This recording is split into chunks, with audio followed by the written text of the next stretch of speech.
My husband Oliver told me, "I married you because you're the boss's daughter," with a smile. I was sick in bed, looking at the scarves and gloves I'd knitted for him tossed aside without care. His words hurt, making me realize I needed to confront him. Oliver and I have been married for 5 years. We don't have kids, but we've been happy together. He's always busy with work, which sometimes leaves me feeling lonely. But he tries to make time for us on his days off, which helps. I met Oliver through my dad, who used to be his boss. Oliver suggested I stay home after we got married, which seemed like a good idea at the time. It gave me time to pursue my hobbies like sewing and knitting. Every winter, I made Oliver scarves and gloves. At first, they weren't very good, but I improved over time.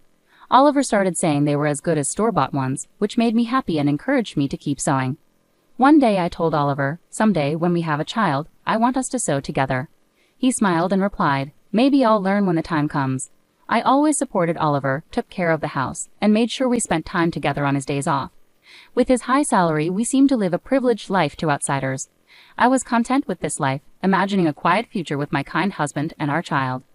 About 2 years ago, our peaceful life was interrupted. I suddenly felt dizzy and collapsed while waiting for Oliver to come home. He rushed me to the hospital. When I woke up in a hospital bed, I overheard Oliver talking to the doctor.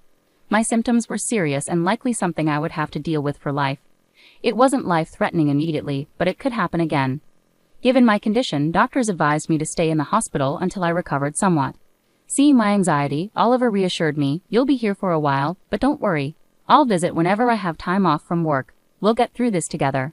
His words and his hand in mine eased my worries. With him by my side, I felt everything would be okay, despite not having any real guarantees.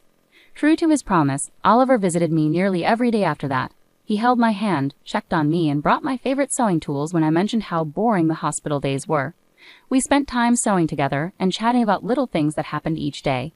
Teaching him to sew was surprisingly enjoyable, and it helped pass the time.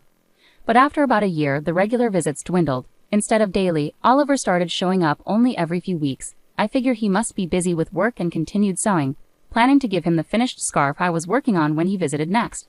The doctor said I'd be discharged by the end of the year, so I also started making gloves to give him. After a long time apart, I poured my emotions into making the gloves for Oliver. But when he finally visited, he looked coldly at the gloves and said, "Are you still making these? It's annoying." He handed me back the scarf I'd made and divorce papers. The scarf, which I'd worked on tirelessly, looked brand new, untouched since I gave it to him.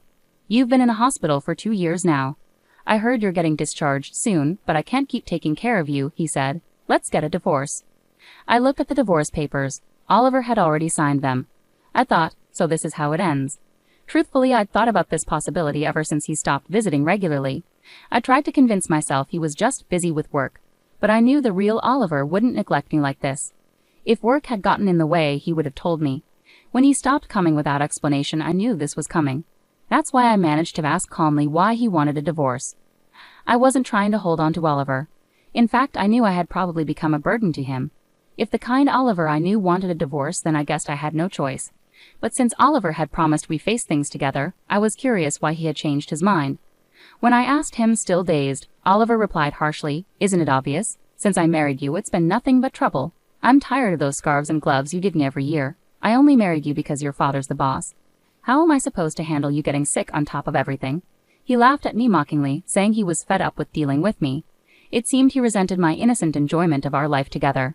Whenever I talked about happiness, love, or loneliness, he seemed to think I was foolish.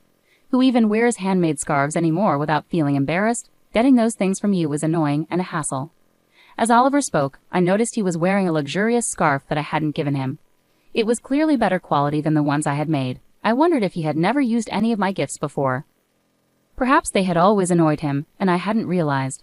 After I got sick and my father retired, Oliver no longer had to pretend to care about me at work. Having a sick wife became a convenient excuse for him. In the first year, he made a show of visiting me between his work duties. I could imagine my father, before retiring, praising Oliver at work for being a good husband who worked hard while looking after his sick wife. Oliver had crafted this image for himself and was well liked by his colleagues. That's what he wanted, and it seems my value to him was only realized when I fell ill. When I confronted him with these thoughts, Oliver looked surprised and admitted, "Well, it did make things easier at work. Whenever I mentioned you, people were sympathetic and treated me well. If I worked late, I was praised for being dedicated.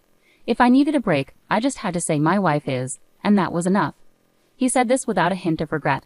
He had cleverly used my illness to his advantage in ways I hadn't known. And as for my upcoming promotion, well, they may be idiots, but I owe it to your illness, he added. As I listened with my head bowed, I looked up when he finished speaking. Instead of the man I loved, I saw a cruel grin on his face. I realized this was his true self.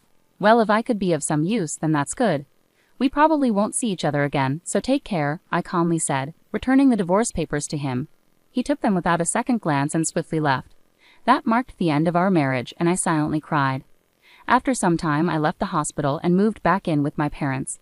When my father heard what had happened, he was outraged. I never expected him to be like that, he said. But I had already made my peace. I reassured my father and told him I wanted to stay with them. After tidying up the house, my parents understood and encouraged me to do what made me happy. For now, that meant living with them. Before moving back with my parents, I decided to visit our old house. But when we arrived, the front door lock was broken. Perplexed, we rang the doorbell and were met by a stranger. I asked him about it, and he told us he had bought the house a few months ago and was now living there happily with his family. My parents were furious, but I chose not to disturb the new residents and quietly left. Unable to leave it be, I called my husband right away. He casually replied, "Yeah, I sold it while you were in the hospital. Keeping the money is my compensation. It was my house originally, so you can't complain, right?" His nonchalant words made me sigh. I wish he had told me sooner, I thought. From what I learned, the house had been sold about a year ago, around the time he started showing less concern for me. Even if he had planned to divorce me, selling our home without discussing it was shocking. Although we had finalized our divorce by signing the papers, we still needed to discuss dividing our assets after my discharge. We had scheduled a meeting for the following week, but my husband had acted on his own, which was beyond belief. When I calmly confronted my husband over the phone, telling him he didn't understand anything, he seemed puzzled.